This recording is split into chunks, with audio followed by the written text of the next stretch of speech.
Hi friends, ఇప్పుడు blouse హ్యాండ్స్ని ఏ విధంగా cutting చేయాలని చూపిస్తుందండి. ఆ జాకెట్తో ముందుగా మనకి క్రొత్తగా నేర్చుకునే వారికి పేపర్ కటింగ్ అనేది ఏ విధంగా చూపిస్తున్నానండి. ముందుగా ఇప్పుడు 2 హ్యాండ్స్ కోసం 2 ఫోల్డింగ్స్ చేస్తున్నాను. ఇప్పుడు ఈ విధంగా 4 ఫోల్డింగ్స్లో ఫోల్డ్ చేసుకోవాలి హ్యాండ్స్కి ఎప్పుడు కూడా. ఇప్పుడు మనం హ్యాండ్ లూజ్కి తీసుకోవాలి. నార్మల్ బ్లౌజ్కి ఎప్పుడు కూడా మనం కింద 1.5 ఇంచ్ ఉండే విధంగా మనం మార్క్ చేసుకోవాలి. ముందుగా మనం మిషన్ లైన్ స్టిచ్ చేసుకోవాలి. మా ఛానల్ ఫస్ట్ టైం చూసినట్లయితే లైక్ చేయండి, షేర్ చేయండి, సబ్స్క్రైబ్ చేయండి. ఇప్పుడు ఒక 1/2 ఇంచ్ వరకు మనం ఒక లైన్ మార్క్ చేసుకోవాలి. ఒక 1 ఇంచ్ వరకు మనం హెమ్మింగ్ వర్క్ చేయడానికి ఇంకొక లైన్ మార్క్ చేసుకోవాలి. ఈ విధంగా ఒక 1.5 ఇంచ్ ఉండేదిగా ఈ విధంగా మార్క్ చేసుకోండి. ఇప్పుడు పొడవు అనేది ఈ విధంగా తీసుకోవాలి. మనం మార్కింగ్ పైనుంచి లూజ్ అనేది ఈ విధంగా తీసుకొని మనం హ్యాండ్ పొడవు పైన తీసుకోవాలి. ఎందుకంటే హ్యాండ్ మిడిల్ నేను కొంచెం లోతు తీసి డిజైన్ చేశాను కాబట్టి నేను ఈక్వల్గా తీస్తున్నాను. క్లాత్ అనేది హ్యాండ్కి ఈ విధంగా మనకి చంక భాగం దగ్గర నుంచి ఈక్వల్గా తీసినట్లయితే మనకి కరెక్ట్గా పొడవు అనేది సరిపోతుంది. ఇప్పుడు షోల్డర్ దగ్గర పొడవు ఎంత అవుతుందో స్టిచ్చింగ్ పాయింట్ దగ్గర ఒక మార్క్ చేసుకోవాలి. ఖర్చు భాగానికి ఎప్పుడు కూడా మనం 1/2 ఇంచ్ ఎక్స్ట్రా పైకే మార్క్ చేసుకోవాలి, లేదంటే పొడవు అనేది తగ్గిపోతుంది మనం ఖర్చు భాగంతోనే దీని వరకు మార్క్ చేసినట్లయితే. ఇప్పుడు చంక భాగం దగ్గర పొడవు తీసుకోవాలి. స్టిచ్చింగ్ పాయింట్ దగ్గరికి ఒక మార్క్ చేస్తున్నాను. ఖర్చు భాగానికి పైకి ఒక 1/2 ఇంచ్ ఎక్స్ట్రా మార్క్ చేసుకోవాలి ఈ విధంగా. ఇప్పుడు ఇక్కడ నుంచి హ్యాండ్ లూజ్ ఎంత అవుతుందో అక్కడికి ఒక మార్క్ చేసుకోవాలి. ఇప్పుడు మార్కింగ్ చేసిన దగ్గర నుంచి ఒక 2 ఇంచెస్కి టేప్నైనా ఉపయోగించుకోండి, లేదా మామూలుగా ఈ విధంగా అయినా మార్క్ చేసుకోవచ్చు. కొత్తగా నేర్చుకున్నారు అయితే ఒక 2 ఇంచెస్ ఉండే విధంగా చూసుకోండి, లేదా బ్లౌజ్ వెనక్కి తిప్పి మనకి ఖర్చు భాగం ఎంత అవుతుందో అంతవరకు కూడా మార్క్ చేసుకోవచ్చు. ఇప్పుడు షోల్డర్ దగ్గర నుంచి ఒక 1 ఇంచ్ లేదా ఒక 1.5 వరకు మనం స్ట్రైట్ మార్క్ చేసుకోవాలి. ఇప్పుడు ఇక్కడ నుంచి లోతు భాగానికి మన చంక భాగానికి మార్క్ చేసుకోవాలి ఈ విధంగా.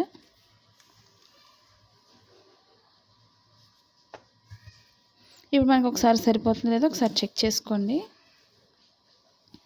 చాలామందికి స్టిచ్చింగ్ అయిన తర్వాత లూజ్ అనేది తగ్గిపోతుందని అడుగుతున్నారు కదండి.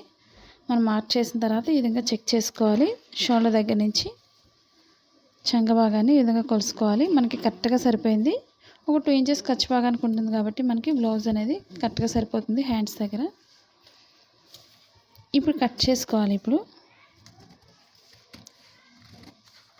మాది blouse cutting in Telugu second channel ఉందండి, అది కూడా ఒకసారి చూసి లైక్ చేయండి, షేర్ చేయండి, సబ్స్క్రైబ్ చేయండి. ఇప్పుడు ఎక్స్ట్రా క్లాత్ అనేది మనం కట్ చేసుకోవాలి.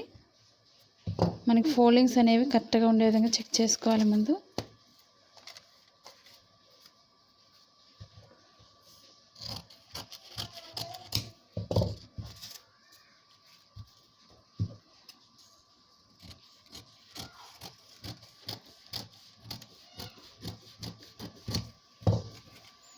ఇప్పుడు లోపల ఫోల్డింగ్ చేసే దగ్గర మనం కొంచెం కట్ చేసుకోవాలి హెమ్మింగ్ వర్క్ కోసం, అంటే చేతి కుట్లు వేసుకోవాలి.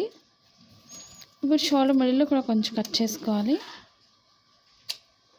మనకి కరెక్ట్గా మిడిల్ పాయింట్ కటింగ్ ఎందుకంటే మనకి స్టిచ్చింగ్ చేసేటప్పుడు జాయింట్ చేసేటప్పుడు హ్యాండ్స్ ఎప్పుడు కూడా మనకి షోల్డర్ మిడిల్కి రావాలి. మనకి కరెక్ట్గా ఈ పాయింట్ అనేది మనకి కరెక్ట్గా ఇక్కడికి వచ్చినట్లయితేనే మనకి కరెక్ట్గా వస్తుంది బ్లౌజ్ అనేది, లేదా ఫ్రంట్ పార్ట్లో మనకి పైకి ఎత్తి పెట్టేస్తుంది.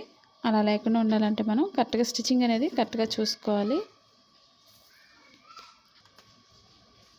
ఇప్పుడు హ్యాండ్స్ అనేది మనం 2 రైట్ సైడ్స్ కూడా ఈ విధంగా వేసుకోవాలి. క్లాత్ అయినట్లయితే మనకి నేను పేపర్తో చూపిస్తున్నాను ఈ విధంగా. ఇప్పుడు ఒకదానిపై వేసుకోవాలి, రైట్ సైడ్స్ 2 కూడా లోపలికి వేసుకోవాలి.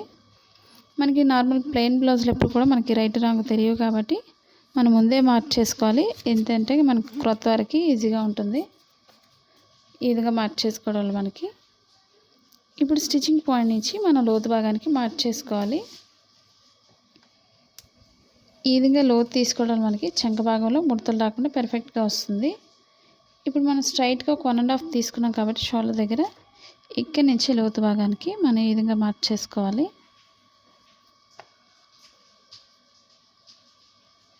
లోతు భాగం అనేది 2 లేయర్స్ మీద తీసుకోవాలి. ఈ విధంగా 4 ఫోల్డింగ్స్లో అయితే తీసుకోకండి.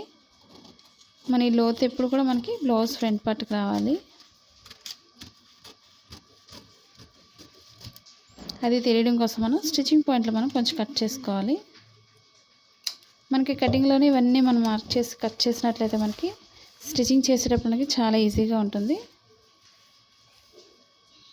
ఈ వీడియో మీకు నచ్చినట్లయితే లైక్ చేయండి, షేర్ చేయండి, సబ్స్క్రైబ్ చేయండి. Thank you for watching.